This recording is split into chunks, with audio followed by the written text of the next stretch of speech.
Hello students and welcome to our channel the Educant. और आज हम बात करेंगे, जैसे कि मैंने आपको पहली वीडियो में बताया था, हार्वर्ड गार्डनर्स की मल्टीपल इंटेलिजेंस थ्योरी। ये थ्योरी इतनी इंपॉर्टेंट है सीटेट के लिए कि अगर सीटेट से इंटेलिजेंस के टॉपिक से कोई क्वेश्चन आता है तो इस गार्डनर की थ्योरी से क्वेश्चन जरूर पूछते हैं, क्योंकि ये एक मॉडर्न साइकोलॉजिस्ट हैं और इनकी थ्योरी को सबसे ज्यादा कंसिडर किया जाता है एजुकेशनल सेक्टर के अंदर। अगर आपको इस वीडियो की पीडीएफ चाहिए तो इसका लिंक आपको वीडियो के डिस्क्रिप्शन में मिलेगा, और अगर आपको पिछली थ्योरीज की वीडियो देखनी है तो उसका लिंक भी आपको वहीं मिलेगा। फेसबुक या टेलीग्राम ग्रुप से जुड़ने के लिए भी आपको डिस्क्रिप्शन में जाना होगा और वहां से लिंक लेना होगा और वहीं से ज्वाइन करना होगा। तो चलिए शुरुआत कर देते हैं अपनी आज की इस वीडियो को, जिसमें हम आज बात करेंगे हार्वर्ड गार्डनर्स की मल्टीपल इंटेलिजेंस थ्योरी। मैं आपको बता देता हूं, ये एक अमेरिकन साइकोलॉजिस्ट थे, ठीक है, और ये अभी तक लाइव हैं और काम कर रहे हैं इस थ्योरी पर। मैं आपको बता देता हूं, ये जो इन्होंने मल्टीपल इंटेलिजेंस थ्योरी बनाई है, ये एक्चुअली ये एक बुक वो लिख रहे थे और उस बुक का नाम था फ्रेम्स ऑफ माइंड। ये ऐसे क्वेश्चंस पूछे जा सकते हैं कि इंटेलिजेंस थ्योरी किस बुक का हिस्सा है, तो आप बताएंगे कि multiple intelligence theory of Gardner वो एक फ्रेम्स ऑफ माइंड बुक का हिस्सा है। ऐसे क्वेश्चन सीटेट में तो नहीं पूछे जाते, लेकिन यूपी टेट में डेटाबेस क्वेश्चन बहुत सारे पूछे जाते हैं। तो जो लोग यूपी एस्पायरेंट्स हैं वो यहां से इस चीज को याद रखेंगे। फ्रेम्स ऑफ माइंड इनकी एक बुक थी और इसी बुक में इन्होंने मल्टीपल इंटेलिजेंस की थ्योरी का जिक्र किया है। वहां इन्होंने क्या किया है कि इन्होंने बताया है जो हमारी मल्टीपल इंटेलिजेंस थ्योरी होती है वो 8 तरीके की होती है। इन्होंने 8 फॉर्म्स ऑफ इंटेलिजेंस बताया है, यानी इन्होंने बताया है जो इंटेलिजेंस है हमारी वो 8 तरीके की होती है। पहले 7 तरीके थी, फिर उन्होंने एक और तरीका जिसे नेचुरलिस्ट फॉर्म इन्होंने नाम से ऐड की है, 1990 में ऐड की थी। तो ये थ्योरी इन्होंने डेवलप की है, 8 फॉर्म्स बनाई हैं। और इन्होंने बाद में कहा कि ये जो बाद में इन्होंने क्लैरिफाई किया इस बात को, ये जो 8 फॉर्म्स हैं ये आपस में क्या कहते हैं ना, इंडिपेंडेंट, बिल्कुल, यानी ये इंटरडिपेंडेंट नहीं है, यानी आपस में एक दूसरे से स्वतंत्र हैं, एक दूसरे पर निर्भर नहीं है। और इसी पॉइंट पर इन्हें क्रिटिसाइज भी किया है मॉडर्न साइकोलॉजिस्ट ने। इन्होंने बताया कि इन्होंने जो ये 8 फॉर्म्स दी हैं और ये बोला है कि ये इंडिपेंडेंट है, ऐसा नहीं है, बल्कि बहुत सारी ऐसी फॉर्म्स हैं जो आपस में इंटर रिलेटेड है। वो हम आगे बात करेंगे कि कौन कौन सी फॉर्म आपस में इंटर रिलेटेड हो सकती हैं, ऐसा मॉडर्न साइकोलॉजिस्ट ने कहकर क्रिटिसाइज किया है हार्वर्ड गार्डनर्स को। तो चलिए, इन्होंने एक और बात की भी इसी के अंदर कि भाई ये जो 8 फॉर्म्स ऑफ इंटेलिजेंस हैं, ऐसा नहीं है कि एक फॉर्म एक आदमी में है, दूसरी फॉर्म दूसरे आदमी में है, तीसरी फॉर्म तीसरे आदमी में है। ये उन्होंने बोला है कि ये 8 फॉर्म्स एक आदमी के अंदर हो सकती हैं, यानी मिक्स हो सकता है। यानी ये जो इंटेलिजेंस के प्रकार हैं, एक ही आदमी में 8 के 8 हो सकते हैं, लेकिन डिफरेंस है। क्या डिफरेंस बताया इन्होंने कि ऐसा हो सकता है more of one and less of another. More of one and less of another का मतलब ये होता है, अगर कोई बच्चा मैथ्स के अंदर बहुत जीनियस है तो वो लैंग्वेज के अंदर बहुत ज्यादा जीनियस नहीं होगा, बल्कि होगा मैथ्स, मतलब मैथ्स के अंदर जो मैं आपको कह सकता हूं कि मैथ्स के अंदर अगर जीनियस है तो लैंग्वेज के अंदर जीनियस नहीं होगा, यानी होगा एक में ज्यादा है तो दूसरे में कम है, लेकिन दोनों इंटेलिजेंस का मिक्सचर उसके पास होगा। या फिर हम कह सकते हैं तीनों का, फिर चारों का, फिर पांचों का और 8 का भी हो सकता है। यानी हर एक आदमी में हर तरह की इंटेलिजेंस होती है, बस इतना फर्क होता है कि कोई ज्यादा होती है इंटेलिजेंस उसके अंदर और कोई कम होती है। बस ये टैलेंट की बात हम कह सकते हैं। और यहां पर भी इन्हें क्रिटिसाइज किया है, क्योंकि ये जो इन्होंने अपने फॉर्म्स बताए हैं ये एक तरीके से टैलेंट होते हैं, टैलेंट के रूप में देखा जाता है, लेकिन इन्होंने इसे इंटेलिजेंस के रूप में देखा। तो इस पॉइंट को लेके भी मॉडर्न साइकोलॉजिस्ट ने इन्हें क्रिटिसाइज किया। तो वो क्या है 8 फॉर्म्स, उन्हें हम डिस्कस करेंगे आज इस वीडियो में। 8 फॉर्म्स ऑफ इंटेलिजेंस आप देख रहे हैं।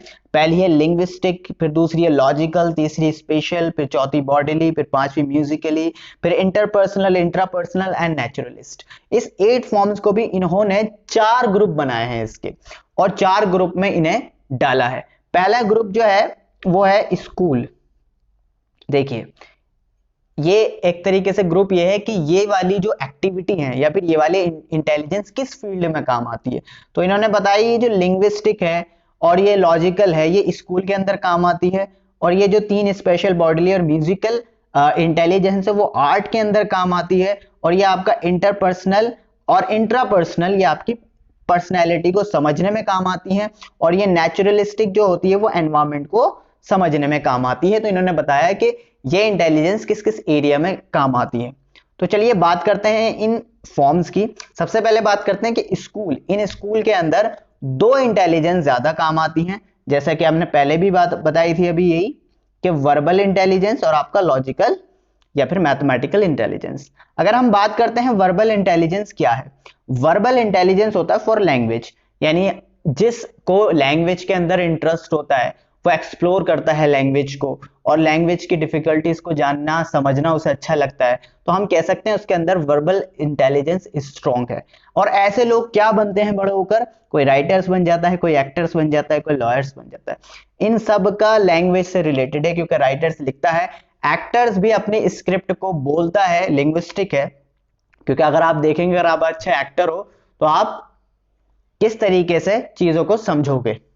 तो अब इसे हम इस तरीके से समझेंगे। लॉयर्स है, लॉयर्स में भी क्या होता है कि बहुत सारे सेक्शंस लॉयर्स को पढ़ने पड़ते हैं, और सेक्शंस इंसर्ट होते हैं, सेक्शन निकाले जाते हैं। तो ये सारा लैंग्वेज पर बेस्ड होता है।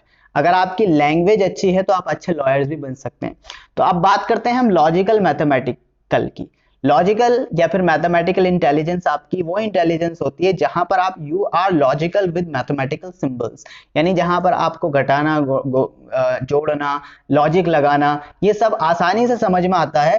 तो फिर हम इस चीज को क्या बोलते हैं, लॉजिकल या मैथमेटिकल इंटेलिजेंस। इसके एग्जांपल्स, यानी आप अगर बच्चा इस चीज के अंदर अच्छा है तो वो बड़े होकर मैथमेटिशियंस बन सकता है, साइंटिस्ट या फिलोसोफर्स एक्सेट्रा बन सकता है।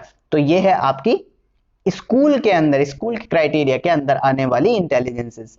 फिर आपका इन आर्ट्स, यानी आप कला की अगर हम बात करें तो कला के अंदर 3 इंटेलिजेंस हो सकती हैं आपकी, विजुअल हो सकती है, बॉडीली या फिर म्यूजिकल हो सकती है। अगर हम बात करें विजुअल या स्पेशल, स्पेशल या विजुअल हम इस तरीके से बोलते हैं जैसे स्पेस को जानना। अगर हम इसकी डेफिनेशन देखें तो वो भी यही है कि ability to understand patterns in space, यानी ज्योमेट्री के अंदर जो पैटर्न्स होते हैं, जैसे ट्रायंगल हो गया, सर्कल हो गया, या फिर जो हमारे इंटीरियर डिजाइनर्स होते हैं, या फिर हमारे घर को सेट करने वाले लोग होते हैं, तो वो किस तरीके से एडजस्ट करते हैं, स्पेस को समझ लेते हैं कि ये स्पेस किस स्पेस में। तो ऐसे इंटेलिजेंस को हम स्पेशल इंटेलिजेंस या फिर विजुअल इंटेलिजेंस बोलते हैं। और ऐसे इंटेलिजेंस रखने वाले लोग जो हैं पेंटर्स बन सकते हैं, आपका स्कल्पचर्स बन सकते हैं, आर्किटेक्ट्स बन सकते हैं, जैसा कि आपके ये इंजीनियर्स होते हैं, आर्किटेक्ट्स होते हैं, अपने घर बनाते हैं, घर को डिजाइन करते हैं। तो इनके अंदर स्पेशल और कह सकते हैं विजुअल इंटेलिजेंस होता है। अगर हम बात करते हैं बॉडीली और काइनेस्थेटिक, जिसे हम बॉडीली या काइनेस्थेटिक बोल सकते हैं, इसका मतलब होता है कि बॉडी द्वारा काम करना, यानी ability to create solution through the use of body, यानी हम अपने हाथों का इस्तेमाल करके, अपनी भुजाओं का इस्तेमाल करके जो काम करते हैं उसे हम बोलते हैं क्या, बॉडीली इंटेलिजेंस। जैसे डांस करना, एक डांसर अपनी बॉडी को मूव करके चीजों को शो करता है। एथलीट्स होते हैं, जैसे फॉर एग्जांपल स्विमर्स हो गया, स्विमिंग करते हैं, ठीक है। क्राफ्ट वर्कर्स जो क्राफ्ट बनाते हैं, क्योंकि वो क्राफ्ट कटिंग करते हैं, ठीक है, बहुत बहुत नई चीजें क्रिएट करते हैं, तो ये सब उनके हाथों का खेल होता है, बॉडी द्वारा इंटेलिजेंस होते हैं वो। तो ऐसे इंटेलिजेंस कहलाते हैं आपके बॉडीली या फिर आपका काइनेस्थेटिक इंटेलिजेंस। फिर आपका म्यूजिकल या आपका रिदमिक, यानी म्यूजिकल को अगर किसी बच्चे को म्यूजिक के अंदर आप कह सकते हैं कि एक तरीके से टैलेंट है उसके अंदर, तो वो कहते हैं कि वो समझ जाता है कि ability to create musical patterns, यानी म्यूजिक को समझने में उसे आसानी हो जाती है। और ऐसे ही बच्चे जैसे for example A R Rahman है, सोनू निगम है, ये सारी चीजें फिर इस तरीके से बन जाते हैं, म्यूजिशियंस बन गया, कोई कंपोजर्स बन गया, कोई ड्रमर्स बन गया, तो वो समझते हैं इस चीज को, ठीक है। तो ये चीज हो गई आपकी इन आर्ट्स, यानी कला के अंदर ये चीजें आती हैं। अगर हम बात करें इनपर्सनल यानी पर्सनैलिटी को जानना। पर्सनैलिटी को जानना 2 तरीके से होता है, एक तो इंटरपर्सनैलिटी और एक आपका इंट्रापर्सनैलिटी।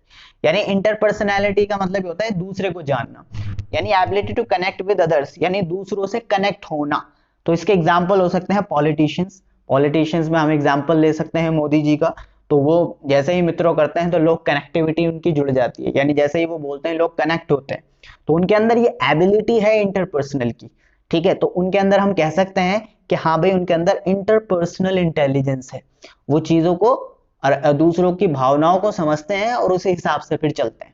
तो ये चीज हम कह सकते हैं। सेल्स पीपल होते हैं जो आपको अपना प्रोडक्ट बेचते हैं, तो आपकी फीलिंग्स को समझते हैं, इमोशंस को समझते हैं, जरूरतों को समझते हैं, सारी चीजों को समझते हैं, फिर जाके कोई सेल प्रोडक्ट बनाते हैं और फिर आपको घर तक पहुंचाते हैं। सेम काम होता है टीचर्स का। अगर टीचर्स अपने बच्चों को नहीं समझेगा तो वो पढ़ा नहीं पाएगा। देखिए, टीचर का मतलब ये नहीं होता कि आप सिर्फ और सिर्फ पढ़ाएं और इस चीज को भूल जाएं कि बच्चे को समझ में आ रहा है या नहीं, बल्कि टीचर्स का मतलब यही होगा कि वो बच्चे की जरूरत के हिसाब से ही अपनी टीचिंग मेथोडोलॉजी को बदलेगा, चेंज करेगा, या फिर उसे ऐसे ही चलते रहने देगा। तो ये टीचर हो या फिर पॉलिटिशियंस हो, फिर ये सेल्स पीपल हो, ये दूसरे लोगों को जानने में ही इंटरेस्ट रखते हैं और इस ऐसे इंटेलिजेंस को हम बोलते हैं इंटरपर्सनल इंटेलिजेंस। अब दूसरा होता है आपका इंट्रापर्सनल।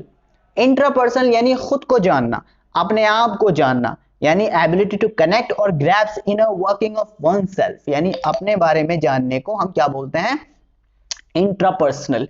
अब इस तरीके के लोग बनते हैं स्पिरिचुअल लीडर्स, रिलीजियस लीडर्स और साइकोलॉजिस्ट। यानी आपको देखिए, स्पिरिचुअल लीडर्स क्या होते हैं, अपने आप को जानना।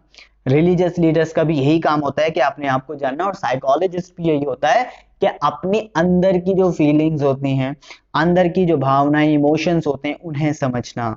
ठीक है, तो ये काम होता है आपका इंट्रापर्सनल, और ये इन पर्सनैलिटी के या इन पर्सन के अंदर कैटेगरी के अंदर जाता है।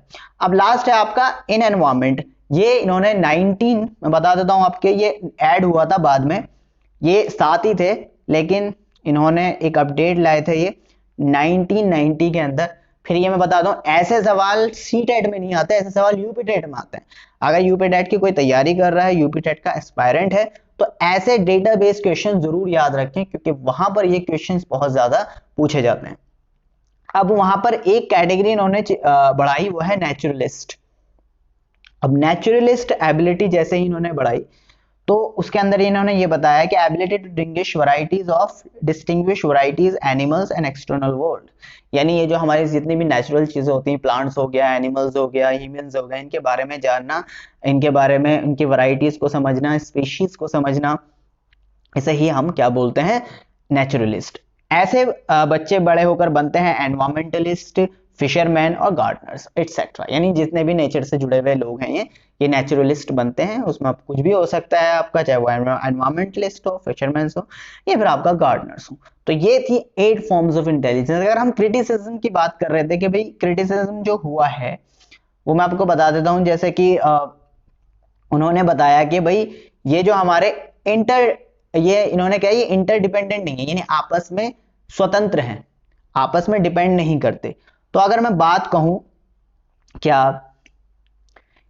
कि अगर ये इंटरडिपेंडेंट नहीं है, मान लीजिए कोई वर्बल है, ठीक है, या लिंग्विस्टिक लैंग्वेज अच्छी है, तो जब उसकी लैंग्वेज अच्छी है तो यही चीज उसको फायदा पहुंचाएगी मैथ्स के अंदर भी। ठीक है, तो इस बात को समझिएगा। तो फिर आपस में डिपेंड करते हैं नहीं करते हैं। इसी तरीके से अगर किसी की लैंग्वेज अच्छी है, ठीक है, तो फिर वो चीजों को, जैसे हम कह सकते हैं, इससे भी कनेक्ट होगा, ठीक है, यहां भी कनेक्ट करेगी, यहां भी कनेक्ट करेगी, यानी आपस में इंटेलिजेंस जो है इंटरडिपेंडेंट है। मॉडर्न साइकोलॉजिस्ट ने ये कहकर इन्हें क्रिटिसाइज किया है। और इन्होंने फिर ये भी बताया कि इन्होंने पहले 7 दी, फिर 8 दे दी, इसका कोई बेस नहीं था, तो इस बात को लेकर भी इन्हें क्रिटिसाइज किया है। होप ये आपको वीडियो समझ में आई होगी। अगर आपको ये वीडियो हमारी पसंद आती है तो हमारी इस वीडियो को लाइक कीजिए, शेयर कीजिए और हमारे चैनल को सब्सक्राइब जरूर कीजिएगा, क्योंकि आगे भी इसी तरीके से बहुत अच्छी वीडियो आपकी होने वाली है। और आपका टेट 2020 टारगेट है और ये आपका जरूर पूरा होगा। तो चलिए, thank you so much for being here.